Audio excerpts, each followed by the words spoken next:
What if there's something you haven't learned yet that can change everything? Welcome, everyone. I am Sherry Elise, a five-time published author and host of the award-winning talk show Good Morning Joy. And I am here in partnership with Brave Healer Publishing to introduce you to some of the amazing authors in one of their newest books called Journal of a Visionary: Strategies for Next Level Mindset and Manifestation. Before I introduce you to these three fabulous people sitting in front of me, I want to give a shout out to their lead author, who happens to be the CEO of Brave Healer Publishing, to Laura DeFranco. Thank you so much for being one of the crazy alien visionaries, as you call them, and putting this book together. There are so many people out there who are going to benefit from this, because I know there are a lot of visionaries out there who need some strategies and tools and inspiring stories to help them bring their visions to life. So let me share with you a little bit about today's guests. Collin Jewett founded and leads Everyday Defense Against the Dark Arts, a martial arts inspired psychophilosophical self defense system and community for building skills and deep friendships for life. GJ, or Jonathan Barbado, is the co-CEO of Best Ever Channels, with its women's wellness channel reaching over 80 million people on streaming media platform Vizio and Pluto. He is also an author and Substack contributor. Molly McMillan is the founder of Power Retrieval Retreats, Monadnock Myofascial Release, and Manhattan Myofascial Release. Through Power Retrieval Retreats, she helps others find their way back into the river of wisdom flowing within and back to their true alignment and purpose. Welcome. I am so honored to have all three of you here. As I said, I have read all of your chapters, and I'm really excited for everyone to learn more about you and your chapters. So I'm going to start right with you, Molly. Molly, share with us the name of your chapter, as well as a little bit about it, and talk to us about your why behind writing it. Yes, thank you, Sherry. My chapter is called Know Your Way Every Day, Illuminate Your Path and Clarify Your Purpose. And my why was because I had been at a crossroads pretty early on in my entrepreneurial journey, and I felt very stuck. And the reason I wrote this chapter was to talk about what that was like for me, how I got into the stuck place and how I moved my way out of it. Um, I think as entrepreneurs and visionaries, we all find ourselves in a place where we get stuck. I had achieved success. I met the goal that I had worked towards. I worked hard. I spent a lot of time. I spent a lot of money. I moved halfway across the country to achieve it. And then I realized it wasn't what I wanted. It wasn't aligning with who I was becoming at the time. And and so I needed to make a change. I think for so many people, it is so challenging to do what you did, which was really have to admit to yourself, as you said to your family in the chapter, that, I worked, I did all of this to now come to this place where it's like, it's not what I want anymore. What was that journey like, to have to admit that? It was really hard because my family wasn't in favor of me doing it in the first place. So to Mm. achieve success and then say, actually, I don't want to do this anymore was hard. I didn't like how it looked. I built something over time. So I had to really come back into myself, which is the tool that I share in the book is one of the tools I used at the time. I call it intuitive action, and it's all about slowing down and really coming back into the river of who you truly are and back into alignment with the passion and purpose that you're working with now. So what I had done was what I needed at the time, but then I needed to move away from it and into something else. And through that tool, I was able to do that and really make basically a 180 turn Hmm. onto a different path. And honestly, the success I've had on this path is even more than I was having on the other path, and I more meaningful. I've achieved things that I never thought I would. There's just so much happened once I made that shift. And certainly, even on this path, I've had to kind of make little changes here and there and bring in other elements of healing. That's a lot of what I do is healing and empowerment. But once I was on this path, I really got going. I think you're going to inspire so many with this chapter because you really, I think, as visionaries, so often, we have so many ideas and we don't know what to follow through. And then when we do follow through, if it doesn't happen to be that thing, we can often punish ourselves, feel badly. And you have shown in this, as well as with your strategy, really how to do some self-reflection and align yourself with what feels right now and to be okay with it. So it was really inspiring to read. Oh, thank you. And Yes, that I think that's so important because we do have a lot of ideas and we want to make them all manifest, and it's hard to know what to do. And I've discovered that when you get on the path, over time, I have been able to make all of these things manifest. So writing is the next manifestation. Um, yeah, it's yeah, incredible when you just really tune into that sense of who you are and sense of your purpose, how things just manifest over time. absolutely. GJ, welcome. Welcome. Congrats on the book. Share with us the name of your chapter and talk to us a little bit about it and your why behind writing it. Thank you so much. Yeah, the name of my chapter is Being a Man. Remember, inside of the patriarchy, pinata is a treasure. And the inspiration for it was, I grew up sort of the rejected, bullied child and really came into my manhood as I grew older, even beyond just adulthood. And I had a mentor who helped me a lot with that. But as I did so, I just realized that, there's a lot of modern thought around the patriarchy and, shifting all of that, which I totally agree with. And I think sometimes masculinity gets thrown out with it. Sometimes we look at masculinity as, the same thing as the patriarchy, and it's really not. There's really sort of a divine masculinity, and obviously it is the dysfunctional one. So that was the inspiration for what I wrote. I will say it was eye-opening for me to see it through your lens and to really understand because I think you're 100% right. When we talk about often masculinity, we do relate it to the patriarchy and all of the toxic, because there's so much about toxic masculinity now.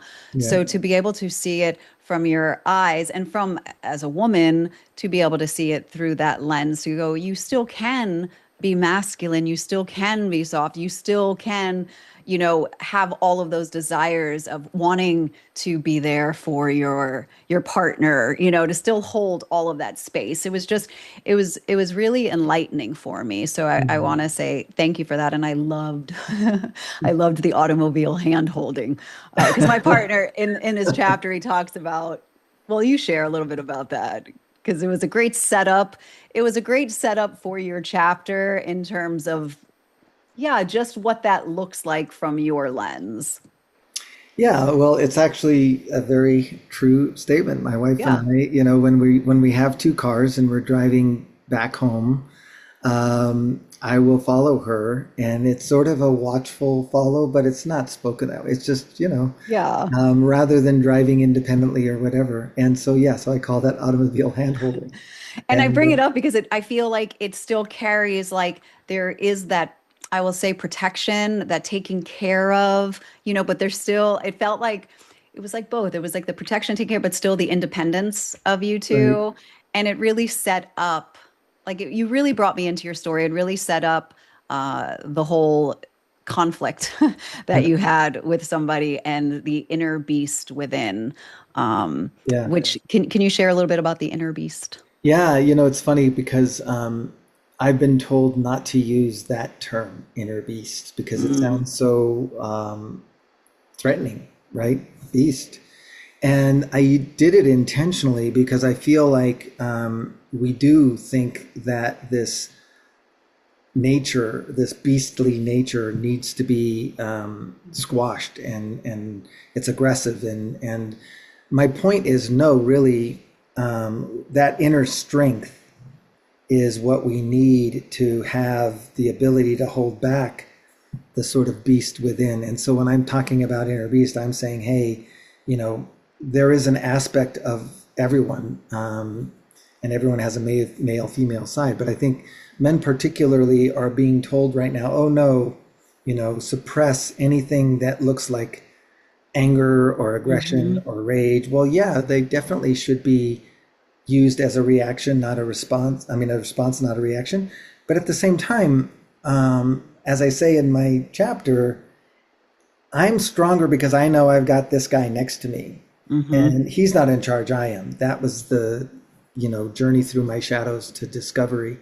But once I got there, it's the confidence, it's the ability to hold space that I think is missing otherwise, especially if you're trying to suppress some part of yourself. Yeah, I'll say that it was so well written. Like I really just I enjoyed being able to see or inside your head and in that moment what you choose, what's gonna work in that conflict moment, and how you tamed and also held up that inner beast, because you knew all the ways that it could show up and that he would, but also what it looks like. I think I wrote down, not I think, I did write down, and I love this. Being a man means tapping into my heart and speaking from there. I was like, boof. Like I did. I love that being a man, which we'll talk about in a little bit. But yeah, thank you for writing this chapter. It was great. Yeah, my pleasure. Thank you. Yeah, Colin, welcome. Share Hey, with us the name Sherry. of, hey, share with us the name of your chapter and your why behind it, and share a little bit about the chapter. Sure. So I called it Eliminating Social Anxiety, and I think my subtitle was something like Other Chronic Stress Counter Spells or something silly. Yep. Um, yeah, it's basically an inside look at where a couple of the skills that I teach came from, my personal experience with them. I had social anxiety my whole life. I didn't even really realize that's what it was, but it shaped my experience and definitely my behaviors. And I didn't know it was there until it was gone, and then it was a completely different lived experience to be without that. I describe it in the chapter as it's like losing 50 pounds on accident overnight. That's what it Yeah. felt like for me. And it was like, oh wow, this is a different way to live. And yeah, I'd love to give that to other people, that opportunity. So what I have in the chapter is, I think I just included one or two skills, things that people can actually practice. You can use them right now. You can test them out for yourself and see how it changes things for you. A lot of it has to do with being more conscious of the difference between safety and discomfort and how those wires can get crossed. And you can practice throughout the day checking, are you actually unsafe or are you just uncomfortable? And I appreciate what Jonathan was mentioning. We are made of different parts. And just because one part of you knows something doesn't mean the other parts of you do. And that's a big part of rewiring things, is being able to communicate between those different parts of you. I think Molly has probably seen a lot of this as well. If she's doing myofascial release, there's a lot of this, how the different parts of you communicate with each other. And if that communication isn't there, then there can be a lot of stuff that goes on in the darkness that shapes the way that you live, and you just don't even know that it's happening. So that's what my chapter is focused on, and that's what I work with men, mostly men, at this point on as well. Yeah, as someone who has anxiety, I found really interesting and loved your questions to ask, the safety or the uncomfortable. And I actually had to use it this morning. So No after I was way. reading there, yeah, there was a moment and I said, let me ask myself this. And it was really helpful. And I will say, I've questioned, not that everybody needs to know this, but I recently went to Vegas to do a speaking engagement, and there was a whole networking moment there. And as someone who sees me, I'm on television and all that, and I've always been super outgoing, but I found myself like not talking to anybody. So reading yours about social anxiety and just that whole reflection, I'm like, have I gotten I think there's a lot of people that are going to be able to relate to it. And I feel like those moments are going to having that reflection around it is going to help people who are visionaries to maybe help clear out those parts of themselves to be more open, to be an open container, to be able to create more. Is that your hope with that when you think about visionaries and social anxiety and all of that? Yeah, I guess I would say less of clearing out. Kind of Mm-hmm. again to Jonathan's point earlier, it's not necessarily about getting rid of anything Mm, so much as it is about harmonizing what's there, integrating, yeah. allowing the different parts of yourself to be in more healthy relationship with one another. And I think this is a point he made as well. I'm echoing you a lot, Jonathan, but the suppressing, like when you're suppressing things or you're not in harmony with yourself, that means there's a lot of energy being wasted, right? Mm-hmm. And that internal struggle. It's like if you're just pushing against yourself all the time, well, that's a lot of energy that's just kind of negating itself rather than being channeled effectively. And so, yeah, my hope would be that anyone reading this would experience more harmony within themselves Mm-hmm. and the I love that. freedom and the joy of that energy being now able to be channeled somewhere else. I feel the coherence of that, of like everything getting into coherence and yeah, harmony with that, which I think does then create that space as to be able to bring visions to life, to follow through, to not be held back by them. I think like so many are, uh, because often we do have those inner thoughts, the darker things, as you said, that hold people back from that creation of maybe getting that spark of an idea and then talking themselves out of that. I'm curious for all of you as visionaries, what what is it that makes you follow through with an idea, implement it, take action, and then what is it that has you just pass it on? Because I can only imagine that you might have a lot of things coming your way, downloads. How, for someone that's listening right now, how can they differentiate between the two? I'll ask you, Colin, Okay, cool. since we're here. Thanks Sorry. for directing it. Yeah, yeah, yeah, I for sure, for sure. appreciate that. Yeah, I can just speak for myself. Hmm. Um, there's a lot of competing priorities, or they're not really priorities if they're plural, but there's a lot of things competing for our attention. And what I have found really helpful is to audit my life through the lens of my values. For example, I don't interact with algorithmically generated content. I'm not on social media of any kind. I'm not on YouTube, and that's really helpful. There's like our brains are not great at um, engaging with 50 million things at once. And if your energy is spread that thin, it's going to be very difficult to identify what's really worth your time. And so for me, a lot of it was just shutting down all of the noise Hmm. so I could listen. And then from that place of listening, um, again, communicating between my head, my heart, my gut, and saying, okay, like what are we all on the same page on? And for the things that we're not on the same page on, like having healthy agreements and negotiations, so those different parts of myself all have the opportunity to be seen, heard, and loved, and then be a team in pursuing something together. Powerful. I love that. It's all about, I love this idea of clearing. I'm going to use clearing again, even though, but like to be able to tune out things, to actually hear what's happening within. What about for you, Molly? What would you say? How do you decide between what you're going to follow through on and what you're going to let go? It's such a great question. Um, I need to know advice. That's I'm asking for me, really.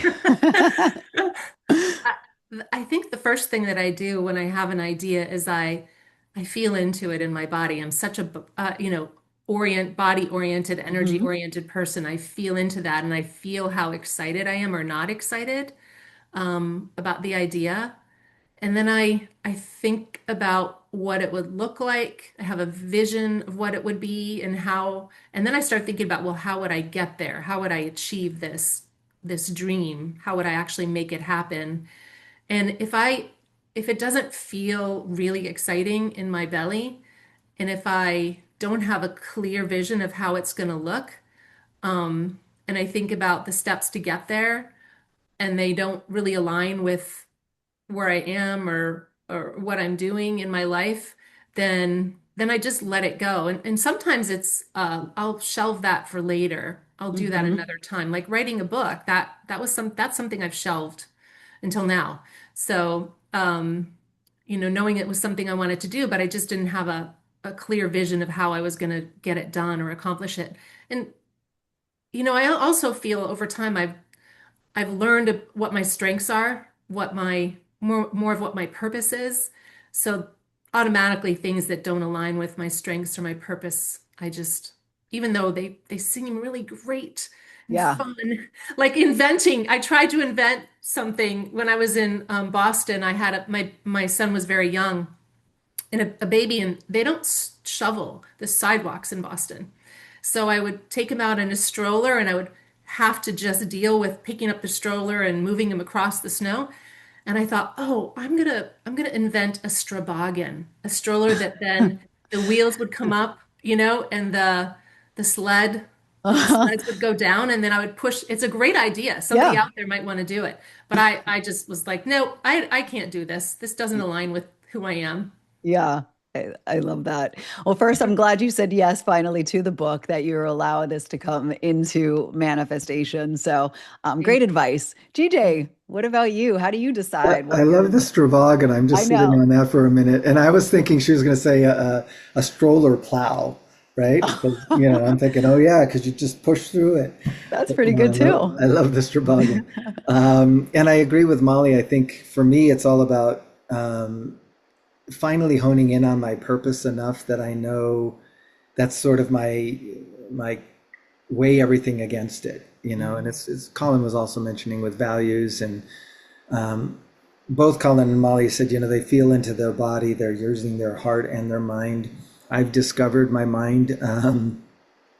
I say my mind, I don't even want to own it sometimes, right? Because it has all these ideas, but Uh-huh. I'm not so sure that they're in my best interest. And it's knowing my heart and going into my heart that is sort of that test around that.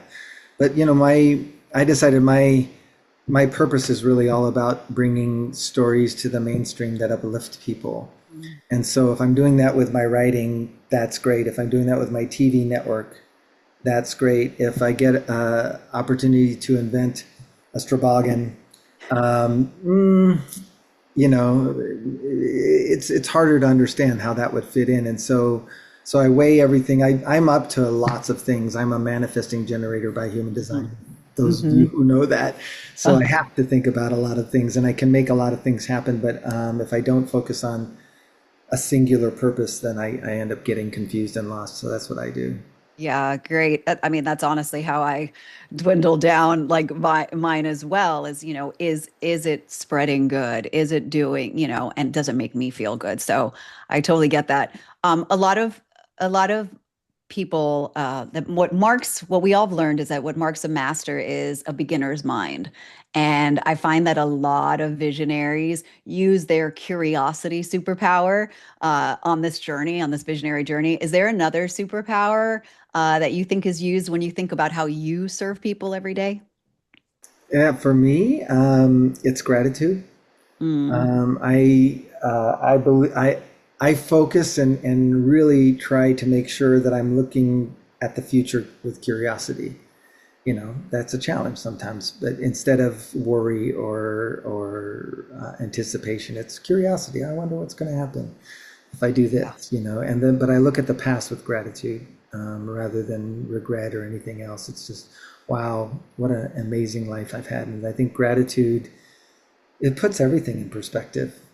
Being grateful that I'm here right now talking to all these people that, we've written this book together, us and Yeah. others. What an amazing thing.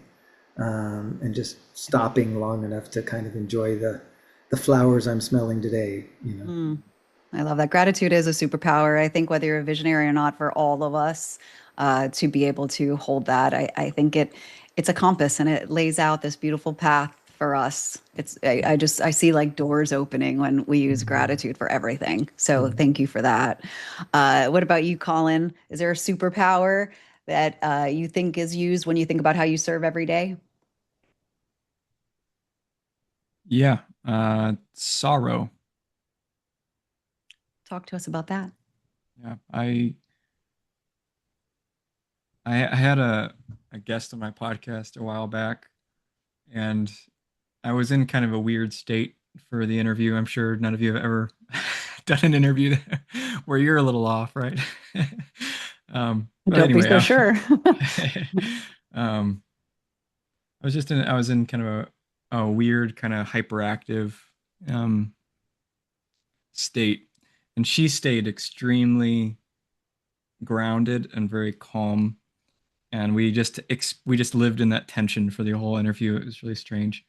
But then we were speaking afterwards, and she was generous with her time, and we were talking through that tension, and she just pointed out that I'm much more effective when I'm softer versus when I'm, full of sharp edges, which I think is not always true, but um, she picked up on that pattern for me. I tend to be more effective in my communication when I'm softer, and I find that I can access that most effectively through sorrow Mm, when I tap into the periods of the deepest grief in my life, and I can connect with that side of people's stories and the human experience. If I'm only on the kind of positive side of things, mhm, uh, that will really only connect with people if they're also just kind of feeling positive and up. Otherwise, it can be really alienating and not very supportive. And so, um, I've I've attempted to cultivate both sides of the spectrum, um, and keep sorrow close at hand because it is mm, a powerful companion. mm. Thank you for sharing that. Been I lost my dad last year, and grief was part of the reason why I went and did my show on joy across the country, and that discovery that they both can coexist simultaneously and they actually feed each other. That in itself, as you're talking about, that you feel more or create more. That's what I heard. There was a lot more that was produced and created and felt into allowing myself to feel both of those. And so I definitely think that's a superpower. I haven't heard that before. I appreciate you sharing that and I love it. Thank you. Molly, what about you? Is there a superpower that when you think about being a visionary that you have? Um, I I think my biggest superpower is holding Mhm. space, whether it's for one other person or for a group of people, and really tapping into what's happening, the flow of everything that's happening, and just feeling into it and just being with it without having to do anything about it or speak about it, just being with it. Um, I find that is really powerful for people. And I know I appreciate it when someone can do that for me. It's greatly appreciated. Um, yeah, I also appreciate what GJ was saying about the magic and the mystery. I absolutely connect to the magic and mystery of everything around as much as I can, into nature especially. And Colin, wow, you've given me a new perspective on sorrow. I think so many of us don't want to feel it, but I bet it is magic when you can really let yourself feel into it. It reminded me of, um, I put a quote by Martha Graham at the top of my chapter, and what I didn't put in there is something that she says, and that is that as artists and as visionaries, we march to the beat of a different drummer, so to speak, and we have this queer divine dissatisfaction at all times, and that's what really gets us going, sparks us, and inspires us. Mm. What is the most important thing that's staying with you, Molly? What is the most important thing that you want people to know about? And I'm going to go right off your chapter title, Illuminating Your Path and Clarifying Your Purpose. The most important thing I want That you people to want know people to about, know, yeah, about that. oh, about that, Mm-hmm. I want people to know that it's okay to let go of what you've built. I think of it like the sand mandalas that Tibetan monks make, where they make these beautiful mandalas over days and then they just blow them away. Mm. That's what that was for me. I had this path, I created something really important, and I was willing to just, it's okay to let that go and move in a different direction and come back into stay in alignment with who you really are. GJ, what is the most important thing that you want people to know about being a man?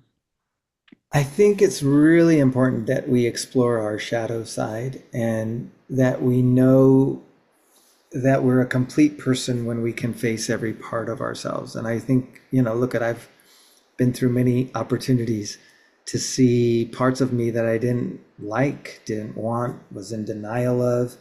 Um, Daily exercise of realizing that the people that are triggering me are actually serving me to see where I might not be embracing a part of myself. If something in you is bothering me, it's because that's bothering me inside. Mhm. And either because I'm steadfast against it, or I'm afraid I might be it, or any of the other things. So I really want people to get that we're the whole thing, and how we present ourselves is the choice we have every minute. But embrace, we will. I am much better in my presentation as I've explored, the parts I like and the parts I really don't like about myself, and embrace them all with love. Mm. Yeah. Thank you for being so vulnerable, all of you for being vulnerable and courageous in your chapters, being brave, uh, and sharing these parts of yourself. Collin, what's the most important thing that you want people to know about eliminating social anxiety? Yeah, for both anxiety and stress and many other things, these are not terminal conditions. These are behavioral patterns, and behavioral patterns are things that you can change. And so, if those stress, anxiety, depression, these many different labels that we have for behavioral patterns, if you are suffering from something like that, know that it is not something that you have to label yourself with as an identity. It doesn't define you. It's not a terminal condition. It's a behavioral pattern, and you do have the ability to change that. And also, just because you get freedom from it for a day doesn't mean it won't come back. If this is these are things that we engage with on a daily basis. It's one of the reasons I call my it's on the back of my shirt, but everyday defense against the dark arts. What I work with people on. These are things we do every day. It's not a one and done in either direction. It's not a permanent curse, no permanent cure. It's just everyday behavioral patterns. Thank you. The practice, right, of I feel like of being human, be of and just thank you for giving us that clarity and just the permission again to that it's all okay. Like that's what I felt this from every one of your co-authors of your book, that just this overwhelming sense of that wherever we are is okay. And there are strategies, which are so what's so beautiful about this book and all of Laura's books is that it's not just your stories, which are all inspiring on their own, but you're all providing these strategies for people so that they can walk away transforming, even if it's just for a day or a moment, like I did for myself this morning with your tool, with your strategy, Collin. So I really appreciate all of you. Thank you so much for what you do in the world and for being here with me to share it with everyone. And to our listeners, this is so much more than a book. This is a generous community who is there for you to answer questions, to support you on your journey, to carry on a conversation like we had today. So, if anything that we talked about resonated with you, make sure that you go down to the show notes. We shared with you all of the authors' links and feel free to explore. I'm sure they are happy to connect with you and share with what they have going on. And then, of course, we hope that you hop on over to Amazon, grab a copy of this book today. The link is also below. And then, lastly, everyone in the Brave Healer community wants you to remember that your words will change the world when you are brave enough to share them. It's time to be brave. We'll see you next time, everybody. Thank you, three, so much for being here today and for doing the work that you're doing. Thank you. Thank Thank you. you, Sherry. Thank you.